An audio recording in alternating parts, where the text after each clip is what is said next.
Seigneur notre Dieu, nous sommes reconnaissants de pouvoir être réunis ce matin. Et nous sommes reconnaissants surtout pour ta présence et sur le fait que tu veux une fois de plus nous parler. Seigneur, rends-nous capables de t'écouter. Seigneur, nous sommes tellement conscients du besoin que nous avons d'être encouragés, d'être conduits par ta parole, parce que tu veux construire ton Église. Et Seigneur, nous sommes reconnaissants parce que nous avons cette liberté dans notre pays de pouvoir le faire. Et nous t'en remercions. Alors bénis-nous, bénis aussi les enfants qui vont recevoir un enseignement pour eux. Rends-nous attentifs à ta parole. Amen.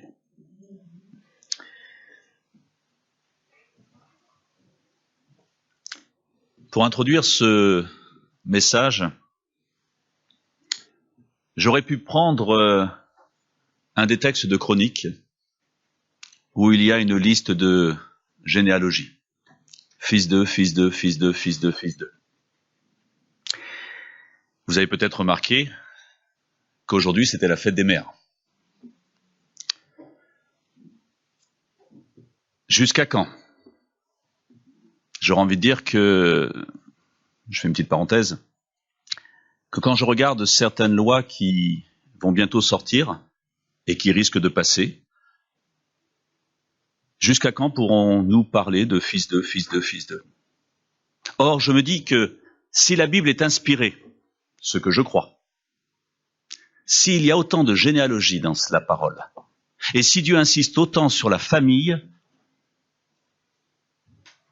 je ne crois pas qu'en tant que chrétiens, nous puissions rester inactifs, dans le bon sens du terme, et laisser faire des lois qui ne vont pas dans le sens de la parole de Dieu. Je ferme cette parenthèse, mais je vous encourage vraiment à prier et de réfléchir aussi à ces lois qui vont à l'encontre de ce que la parole de Dieu nous enseigne. Je crois d'ailleurs que ce que Dieu a mis en place pour la famille est une très bonne chose.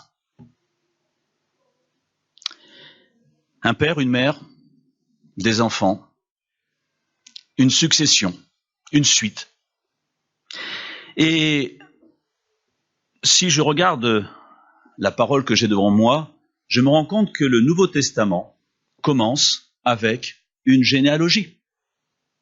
Mais pas n'importe quelle généalogie. Généalogie de Jésus-Christ, fils de David, fils d'Abraham. Et ça finit. Il y a le verset 18, après cette généalogie, qui nous dit « Voici comment arriva la naissance de Jésus-Christ. Marie, sa mère, était fiancée à Joseph. » Dieu, le Père, aurait pu faire venir Jésus, paf, comme ça, arriver à 30 ans, paf, sur terre, d'une manière incroyable, surnaturelle, il arrive. Oh. Mais il a voulu qu'il vienne simplement comme un petit enfant, avec une mère biologique. Ce matin, j'aimerais m'arrêter sur 3 personnages qui se trouvent dans la généalogie de Jésus. Dans une époque où les femmes n'apparaissaient pas vraiment dans les généalogies, la Bible nous parle de quelques femmes dans la généalogie de Jésus. Des femmes, des princesses, des femmes riches, influentes, qui ont une vie remarquable, des modèles. Puisque la première dont je vais vous parler est une prostituée. Mais qu'est-ce qui est passé dans la tête de notre Seigneur de choisir une femme de mauvaise vie dans sa généalogie?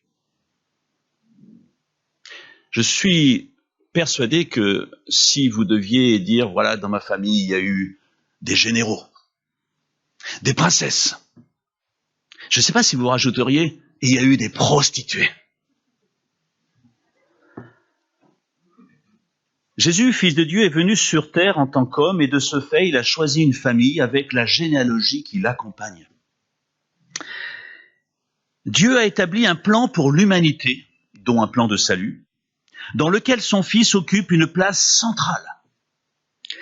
La généalogie dans laquelle Jésus s'inscrit n'est donc pas un fruit du hasard, mais un plan minutieusement préparé. Est-ce que nous croyons que nous faisons, en tant que fils, en tant que père, en tant que mère, en tant que là où Dieu m'a placé, est-ce que je crois que je fais partie d'un plan minutieusement préparé par Dieu? Parce que si je fais partie d'un plan minutieusement préparé par Dieu, c'est que j'ai une responsabilité et que Dieu veut m'utiliser. La Bible nous dit d'ailleurs qu'il me connaissait avant même que je naisse. Dans le ventre de ma mère, il me connaissait déjà.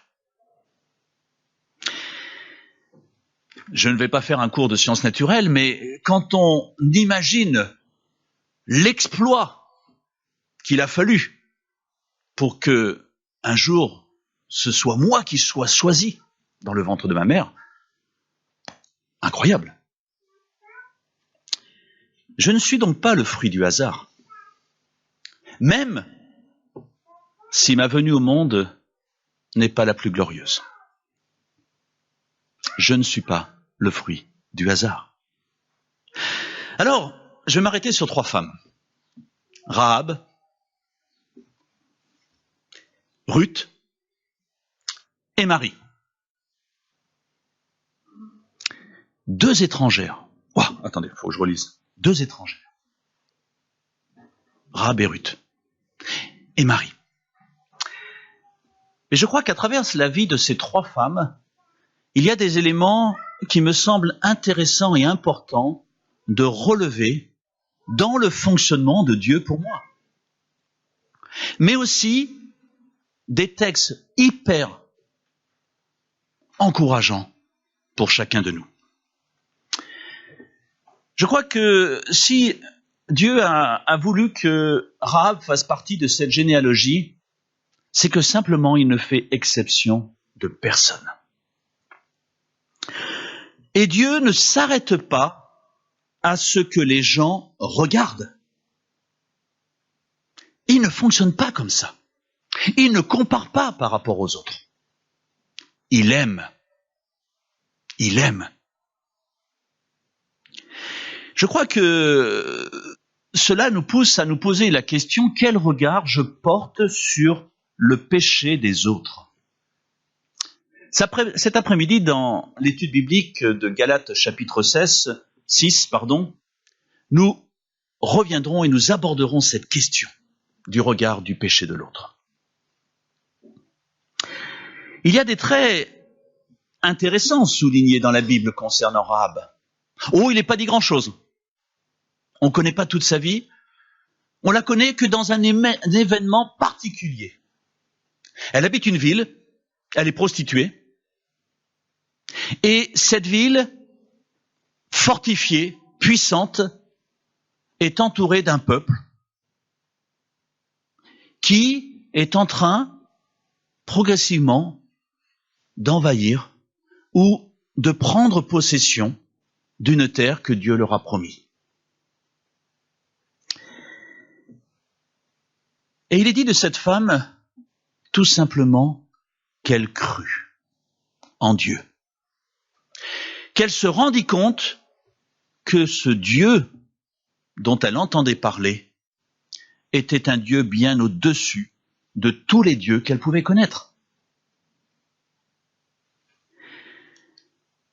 Une foi qui va la conduire à faire partie de ce peuple qui est devant elle. Elle est touchée par la grâce de Dieu. On dit que ce Dieu est tellement puissant qu'il fait peur. Parfois, je me demande, et il m'est arrivé de le dire sous forme de boutade, si Dieu ne fait pas peur dans notre pays. Une fois, pour un stage dans un centre que je connais de vacances, la responsable du stage me dit « Est-ce que vous pourriez enlever les versets bibliques sur le mur ?» Parce que nous sommes dans un pays laïque. Ah, j'ai dit oui. Et je lui ai dit, je crois que le Seigneur m'a conduit, vous avez peur de ces versets? Mais alors peut-être qu'ils ont quelque chose à vous dire. Elle m'a dit, non, mais vous pouvez les laisser. Parce que si Dieu n'existe pas, je ne vois pas en quoi la présence de Dieu dans ce monde, dans ce pays, peut faire peur. Ce que cette femme a vu de ce que ce peuple a réalisé lui a fait prendre conscience que ce Dieu était au-dessus des autres. Et j'aurais envie de dire que notre premier témoignage, c'est de montrer ce que Dieu fait dans notre vie, qui donne envie aux autres de se poser la question, est-ce que ce Dieu n'est pas la réponse aux problèmes de notre monde? Reconnaissance que l'Éternel est son Dieu pour Rahab. Je sais en qui je crois. J'aurais envie de poser la question à chacun, est-ce que nous sommes sûrs de celui en qui nous croyons? Est-ce que les soucis que je traverse, c'est important au point où je ne vois pas comment on peut faire quelque chose, ou c'est important au point de dire Dieu peut faire quelque chose? Je connais celui en qui je crois. Il est le Tout-Puissant. Il est celui qui est victorieux et c'est ce que cette femme de mauvaise vie a vu. D'ailleurs, je suis toujours surpris quand on parle de cette notion de femme de mauvaise vie, parce que généralement, si elles exercent ce métier, c'est qu'il y a des clients. Sinon, elles n'exerceraient pas ce métier. Je ferme la parenthèse, mais nous pourrions réfléchir parfois sur la présence du péché dans notre monde. Est-ce que je suis quelqu'un, sans aller jusqu'à cet exemple bien sûr, est-ce que je suis quelqu'un qui encourage par ma vie le péché? Ou est-ce que je suis quelqu'un qui condamne ce péché par une autre vie qui donne envie d'être vécue dans ce monde? Parce que si nous ne donnons pas envie en tant que chrétiens de devenir chrétiens,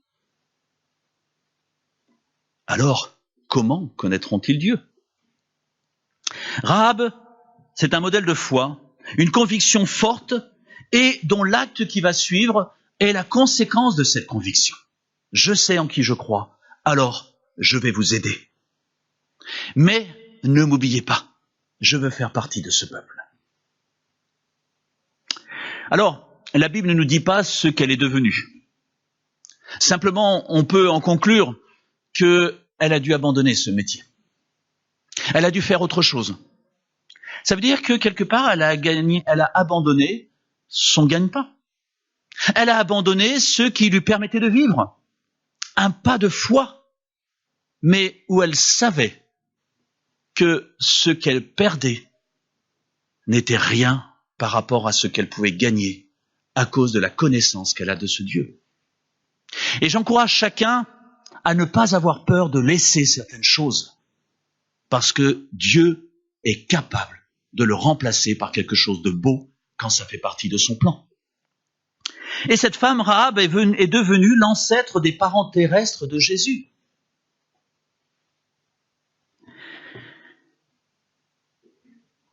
Rahab, Ruth, Marie, sont trois femmes qui, quand on regarde leur début de vie, il est peu enviable. Il y en a une qui est probablement Rahab rejetée par les autres. Ruth, on va le voir, une femme qui perd tout ce qu'elle a. Et Marie qui vient au monde dans une pauvreté extrême, au point de devoir même accoucher dans une étable. Trois femmes qui auraient pu se rebeller, qui auraient pu se révolter, qui auraient pu en vouloir à la terre entière. Comme parfois nous en voulons à la terre entière. C'est la faute de la société. C'est toujours la faute des autres. Mais quel regard ai-je sur Dieu, alors? Rappelons-nous du regard que Rahab a eu sur Dieu. Ruth, un parcours étonnant d'une femme qui, elle non plus, n'est pas née dans le peuple choisi de Dieu. Quand on regarde la vie de Ruth, j'aime beaucoup l'histoire de Ruth. Sincèrement, c'est une histoire que je relis régulièrement. Un peu comme 4 tableaux qui nous parlent d'une manière extraordinaire sur la manière dont Dieu conduit les choses. Tout ne se passe pas comme elle l'aurait aimé. Mais parfois, pour nous, tout ne se passe pas comme nous l'aurions prévu ou comme nous l'aurions souhaité.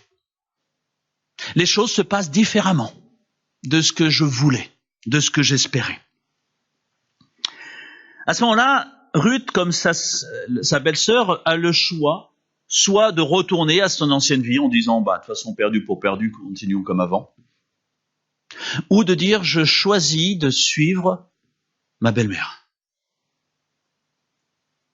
Et sa belle-mère va insister pour lui dire, ne me suis pas, retourne, recommence une vie. Mais là aussi, Naomi a dû avoir un témoignage incroyable. Un témoignage qui donne envie de vivre la même chose. Puisque Ruth lui répond, partout où tu iras, j'irai. Où tu t'installeras, je m'installerai. Ton peuple sera mon peuple et ton Dieu sera mon Dieu. Sa décision est irrévocable. C'est le choix de la foi. Et elle part dans l'inconnu.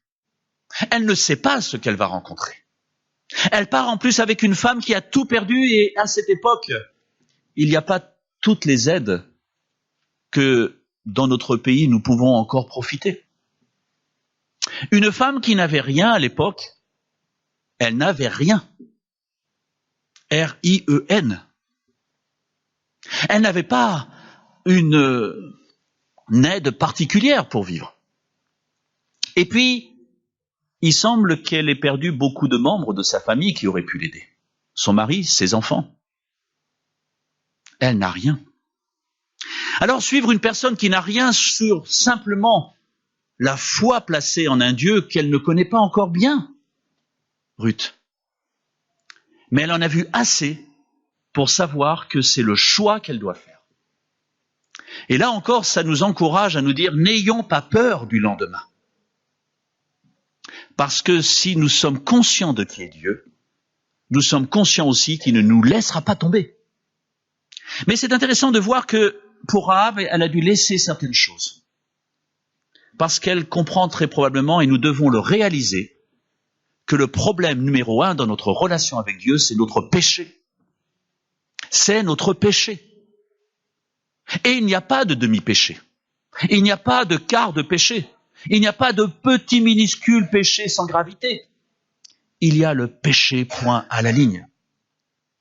Et nous devons réaliser et accepter de nous débarrasser de tout ce que Dieu appelle péché dans notre vie. Mais nous devons aussi réaliser que nous devons laisser tomber certaines choses pour en découvrir de nouvelles, comme Ruth. La foi. Partir là où on ne sait pas où Dieu va nous conduire, mais de partir avec l'assurance que Dieu a un plan. Dieu a un plan. Ruth reste humble dans tout ce qu'elle va vivre. Elle aurait pu se révolter contre Dieu et dire, écoute Dieu là, je t'ai choisi, voilà, il y avait d'autres choses que j'aurais pu faire, alors maintenant tu donnes. On peut parfois réagir un peu comme ça en disant, écoute Dieu, je t'appartiens, alors maintenant tu donnes. Dans le groupe de maison, cette semaine, nous avons étudié Ésaïe 58, où on voit le peuple qui fait des jeûnes à n'en plus finir, et puis qui se tourne vers Dieu et dit, quand est-ce que tu nous donnes là maintenant? Alors ils le font pas tout à fait comme ça, mais ça ressemble fortement. Mais Dieu ne nous doit rien. Et le timing de Dieu est d'une perfection incroyable. Mais il faut le croire et il faut l'accepter. Et il faut attendre le temps de Dieu. Parce que, ce n'est pas le thème du message et je ne vais pas m'arrêter dessus, c'est parfois dans les épreuves, dans la patience, que Dieu nous construit. Que Dieu nous construit. Ruth reste humble. Elle va faire des choses qui ne sont pas simples. Elle va glaner dans les champs, derrière ceux qui ont travail. Elle va prendre comme ceux qui n'ont rien, les pauvres, les étrangers, les laisser pour compte. Mais elle persévère. Elle continue. Elle agit comme ceux qui ne peuvent attendre que des autres. Je n'ai rien, Seigneur, donne. Et là, il y a une leçon qui me semble intéressante et importante pour nous, Français, frontaliers. C'est que quand on oublie peut-être de nous attendre un peu plus à Dieu. Quand on n'a rien, soit on plonge, soit on s'attend à Dieu. Et je crois qu'il serait important de se remettre chacun devant Dieu en disant « Mais qu'est-ce que j'attends réellement de toi ?» Est-ce que je ne m'appuie pas un peu trop sur cette qualité de vie, sur les possibilités que me donne un pays comme la France ou comme la Suisse à côté, au point où de ne plus me poser la question « Dieu, que veux-tu réellement me donner ?» Ruth doit attendre des autres, espérer des autres. Et c'est là qu'on voit la bienveillance de Dieu qui va répondre en la conduisant à glaner dans le champ de Boz. Son parent est un homme qui craignait l'Éternel. C'est incroyable comme Dieu ne se trompe jamais. Et comment je pourrais avoir peur d'un Dieu qui ne se trompe pas? Parfois, j'y mets tellement de moi-même dans les décisions à prendre, alors que Dieu me dit, mais dépose au pied de la croix tous tes soucis. Et moi, je veux te conduire dans cette terre promise. Je veux te donner ce dont tu as besoin. Dieu s'occupe de ceux qui se confient en lui. Mais bien sûr, il a du mal à s'occuper de ceux qui ne se confient pas en lui. La palisse n'aurait pas dit autrement. Pourquoi on vous embête constamment, tous les dimanches, à prendre un temps avec Dieu le matin? Parce qu'il nous faut apprendre à dépendre de lui.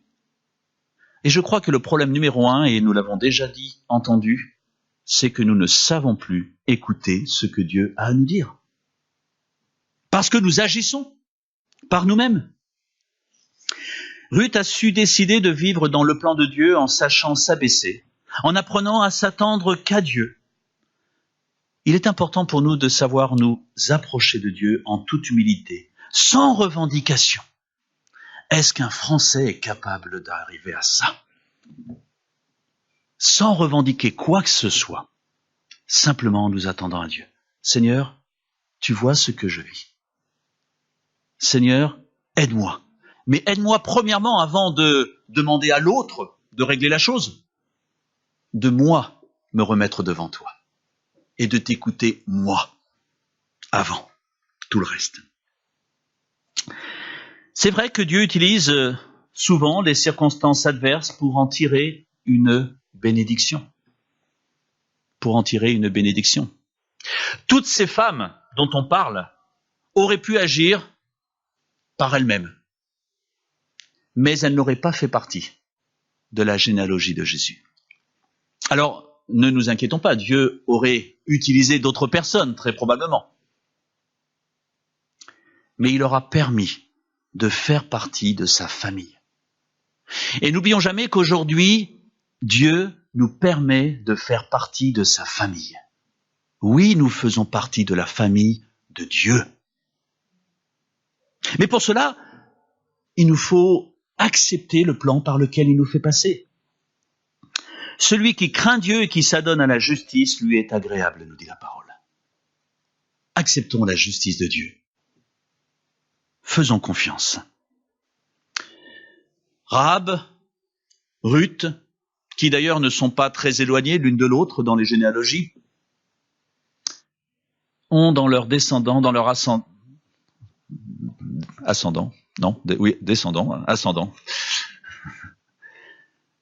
David et Jésus.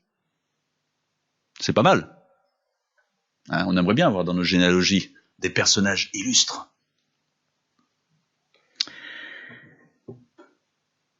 Mais elles l'ont vécu parce qu'elles ont fait confiance à Dieu alors qu'elles n'avaient rien. Dieu les a bénies alors qu'elles n'avaient rien. Et Dieu leur a donné. Je termine avec Marie. Marie, incroyable ce qu'elle va vivre. Je crois sincèrement que si Dieu a choisi Marie parmi toutes les femmes qui se présentaient devant lui, c'est qu'il connaissait Marie au fond de son cœur. Et il savait ce qu'il pouvait attendre de Marie dans ce ministère incroyable qu'il allait lui donner, porter le Fils de Dieu, devenir la mère biologique de Jésus, le Sauveur du monde. Je crois que plus d'une personne serait devenue fière. Alors, elle a sûrement une fierté de porter, mais une belle fierté. Pas une fierté d'orgueil. Marie a été à l'écoute de Dieu. Et dès le départ, elle se dit, « Voici l'esclave du Seigneur, dit-elle, qu'il me soit fait selon ta parole. » Waouh, quelle belle parole. Qu'il me soit fait selon ta parole. Pour dire une chose comme ça dans notre vie chrétienne, c'est qu'il faut avoir écouté la parole. Parce que bien souvent, notre prière serait plutôt du style « Seigneur, agis selon ma parole. Donne-moi ce que mon cœur désire. » Ah, qu'est-ce qu'on aime cette belle parole. À condition, Seigneur, qu'elle soit dans ta volonté. Vous savez, bien souvent, on recherche la volonté de Dieu, mais est-ce que nous avons déjà écouté Dieu dans les petites choses de la vie qu'il nous demande quotidiennement ? Viens m'écouter. Souvent, un enfant n'écoute pas parfois ses parents parce qu'il est déjà parti dans autre chose. Et les parents de dire, écoute, écoute. C'est là qu'on voit que le péché habite l'être humain. Parce que naturellement, il n'écoute pas, il veut n'en faire que à sa guise. Et le chrétien veut aussi très souvent en faire qu'à sa guise. Marie reconnaît tout de suite deux points importants. C'est que je ne suis qu'une servante entre les mains de Dieu. Je ne suis rien d'autre. Et deuxièmement, je dois écouter celui qui me parle. Alors tout ça demande de prendre du temps avec Dieu. Vous comprenez bien que se contenter du culte du dimanche matin ou de quelques passages dans la semaine avec Dieu ne suffisent pas. Nous le verrons cet après-midi dans un passage sur le fait de semer et de récolter. La récolte, généralement, vient toujours un peu après le fait d'avoir semé. Vous pouvez prier fortement, mais c'est dans ce sens que ça marche. Mais ça veut dire aussi que dans ma vie, il va me falloir semer certaines choses dans ma vie pour un jour récolter de la part de Dieu. Mais si je ne sème que des choses du monde, la Bible nous dit que je récolterai que des choses du monde. Mais si je sème des choses de l'Esprit de Dieu, un jour je récolterai le fruit de l'Esprit de Dieu. C'est logique. Et la Bible nous dit même, on le verra cet après-midi, que plus je sème, plus je peux récolter. Alors si je sème 2 minutes, allez, un quart d'heure, une demi-heure par semaine, je récolterai un quart d'heure, une demi-heure de moisson. Imaginons que nous ayons un grand champ, mais que je sème qu'une partie parce que j'ai tellement d'autres choses à faire, Seigneur. Tu sais que je ne peux pas faire plus. Pas de problème, mais tu récolteras que sur cette petite partie que tu as semée. Nous reviendrons dessus cet après-midi. Marie ne connaissait pas tout. Et j'aime cette phrase extraordinaire de sa part qui dit qu'elle ne savait pas pourquoi, mais elle gardait dans son cœur ce qu'elle avait entendu. Mais si elle gardait dans son cœur ce qu'elle avait entendu, c'est qu'elle avait écouté avant. Dieu ne nous demande pas de comprendre tout de suite toute chose, mais de croire au point de dire « Ok, tu me fais passer par là. Ok, je t'écoute. Je vais te suivre selon ce que tu m'enseignes dans ta parole. Même si j'y crois pas, même si j'en souffre, même si je trouve que c'est pas juste. Sur ta parole, je jetterai mes filets. Je veux t'écouter. Parce que si tu permets cela, et que je suis dans la justice de ta parole, si je suis juste par rapport à ton enseignement, alors tu ne me laisseras pas tomber. Et j'ai de l'espérance que tu donneras un résultat. C'est pour ça, frères et sœurs, que nous ne devons pas nous limiter dans nos prières. Prions sans cesse, parce que Dieu nous entend. Dieu a un plan. Et Marie, qui ne comprend pas tout, nous venons de le voir, a une telle foi qu'elle dit, lors du premier miracle, « Faites tout ce qu'il vous dira. » Faites tout ce qu'il vous dira. Je suis incapable de vous dire pourquoi, mais je sais que s'il nous le demande, c'est qu'il y a une raison derrière.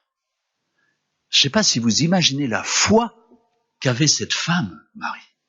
Une femme extraordinaire, sans en faire ce qu'elle est devenue pour d'autres, parce que la Bible ne nous le dit pas. Reconnaissons quand même cette femme extraordinaire que Dieu a utilisée. Elle est bien heureuse à cause de ce que Dieu a fait dans sa vie. Faites tout ce qu'il vous dira. C'est Jésus qu'il faut écouter. Et c'est à lui qu'il faut obéir. C'est pour ça que les chrétiens de Béret, quand ils entendaient un message ou quand ils lisaient un texte, ils allaient vérifier dans les Écritures, est-ce que c'est réellement ce que Dieu me dit? Parce que si c'est ce que Dieu me dit, alors j'ai tout à y gagner à le suivre. Combien de fois, après avoir entendu une parole de Dieu, avons-nous été oublieux? Parce qu'il y avait tellement de choses dans la vie qui prenaient de la place dans mon esprit. La dernière fois qu'il est fait mention de Marie dans la Bible, c'est dans les Actes des Apôtres au chapitre 1er. Tout ceci persévérait d'un commun accord dans la prière avec les femmes et avec Marie, la mère de Jésus, et avec ses frères. Si vous relisez la Bible, vous vous rappellerez que ses frères se sont opposés à Jésus, l'ont quasiment rejeté. Et je crois sincèrement que même si c'est l'Esprit de Dieu qui touche les cœurs, le témoignage de Marie a très probablement eu un impact sur ses enfants. En tant que mère, elle a eu un impact positif sur les frères de Jésus. Et nous voyons au début de la vie de l'Église, Marie et les frères qui sont avec lui. Jacques, l'auteur de l'Épître, un des frères de Jésus, est devenu l'un des responsables de l'Église de Jérusalem.